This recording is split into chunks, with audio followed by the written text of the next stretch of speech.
اللہ تعالیٰ نے قرآن کریم میں انسان کی زندگی کے مختلف مراحل اور وہ سلسلے جس سے اس کی زندگی گزرتی ہے کافی مقامات پہ ذکر کیا، جن میں حکمتیں بھی ہیں اور انسان کے لیے عبرتیں بھی۔ اللہ تعالیٰ فرماتے ہیں اللہ الذی، اللہ وہ ذات ہے، خلقکم من ضعف، جو تمہیں ایک کمزوری کی حالت سے پیدا کرتی ہے، ثم جعل من بعد ضعف قوة، اور پھر اس کمزوری کی حالت کے بعد تمہیں طاقت دیتا ہے، حسن دیتا ہے، جمال دیتا ہے، اقتدار دیتا ہے۔ اللہ تعالیٰ تمہارے جسموں کے اندر وہ جان ڈالتا ہے کہ تم اس دنیا کے اندر کام کر سکو، پرفارم کر سکو۔ پھر اللہ فرماتے ہیں ثم جعل من بعد قوة ضعفا وشیبا، پھر ایک وقت اس جسم پر آئے گا کہ یہ کمزور کر دیا جاتا ہے، یہ ڈھلنا شروع ہو جاتا ہے، یہ جھڑنا شروع ہو جاتا ہے، وشیبا، اور ایک وقت میں یہ کمزور ہو جاتا ہے اور بزرگ ہو جاتا ہے اور بوڑھا ہو جاتا ہے۔ یخلق ما یشاء، اللہ جیسے چاہے پیدا کرتا ہے،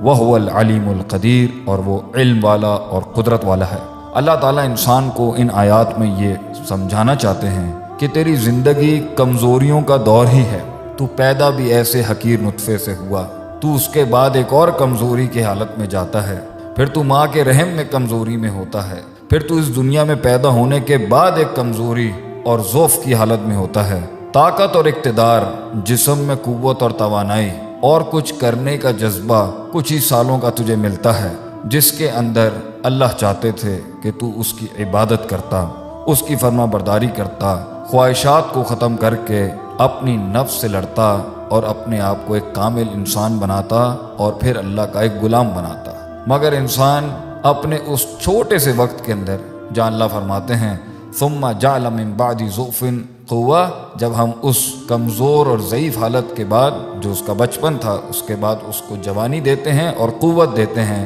جو 10 15 20 سالوں کی ہوتی ہے یا 25 سالوں کی، انسان یہ سمجھ بیٹھتا ہے کہ وہ اس دنیا پر قادر بھی ہے اور اس دنیا اور اپنی زندگی کا مالک بھی ہے، وہ جو چاہے وہ کر سکتا ہے، وہ جو چاہے وہ توڑ سکتا ہے، وہ جو چاہے وہ بنا سکتا ہے، اور وہ اپنے اوپر ہی لیبل لگاتا ہے کہ اس دنیا کا نظام میں ہی چلا رہا ہوں، میں ہی ترقی کا حقدار ہوں۔ تو اللہ تعالیٰ انسان کی عقل کو ایک صحیح سمت دینے کے لیے، ایک صحیح نظریہ دینے کے لیے اور ایک صحیح عقیدہ دینے کے لیے قرآن میں اس کی تربیت کرتے ہیں۔ اللہ فرماتے ہیں قُلْ أَرَأَيْتُمْ إِنْ جَعَلَ اللَّهُ عَلَيْكُمُ اللَّيْلَ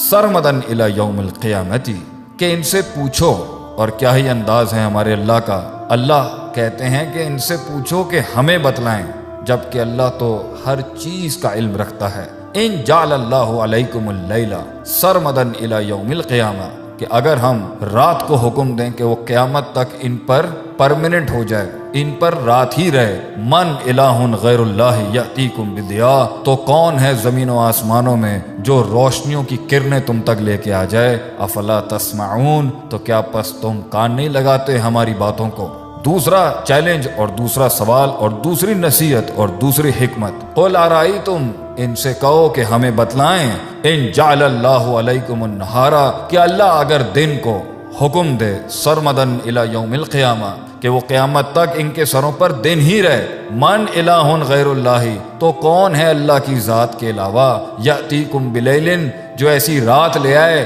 تسکنون فیہ، جس میں تم سکون حاصل کرتے ہو، جس میں تم نیند حاصل کرتے ہو، اپنی تھکن کو آرام دیتے ہو، اپنے جسموں کو راحت دیتے ہو، وہ رات کون لے کے آئے گا؟ افلا تبصرون، تو کیا تمہیں دکھتا نہیں؟ کیا تمہیں دین اور اس زندگی کے مقصد کی بصیرت حاصل نہیں ہوتی کہ محض صرف عبث نہیں تھا کہ آئے، کھیل کود کیا، تفریح کی، ادھر وقت ضائع کیا، ادھر وقت ضائع کیا، اور پھر اینڈ کے اندر سوالوں کے ساتھ اور کھوئے ہوئے دلوں کے ساتھ بیٹھ جانا، یا ڈپریشن میں چلے جانا، یا مایوسی میں چلے جانا، اور نئے نئے سپورٹس کو تلاش کرنا اور نئے نئے کھیلوں کو تلاش کرنا کہ شاید ان کھیل کود اور رنگرلیوں میں مجھے اپنی زندگی کا سکون مل جائے۔ اللہ ایک اور مقام پہ کہتے ہیں قل ارائیتم، ان سے کہو کہ ہمیں بتائیں، ان اصبح ماؤکم غورا، کہ اگر ہم پانی کو اندر کھڈوں میں ڈال دیں، پانی زمینوں کے اندر چلا جائے، تو کون ہے جو تمہارے لیے بہتا ہوا پانی لے کے آئے گا؟ اوپر سے نازل ہوا تھا تو تم سمجھے تمہارا تھا، زمین کے اندر لے جائیں گے تو تم اسے واپس کیسے لے کے آؤ گے؟ اللہ فرماتے ہیں ان باتوں پہ تم غور نہیں کرتے۔ ایک اور مقام پہ اللہ فرماتے ہیں قل ارائیتم ان اخذ اللہ سمعکم وابصارکم، کہ اگر اللہ تعالیٰ ان کے سننے اور دیکھنے کی طاقت کو ہی لے جائے،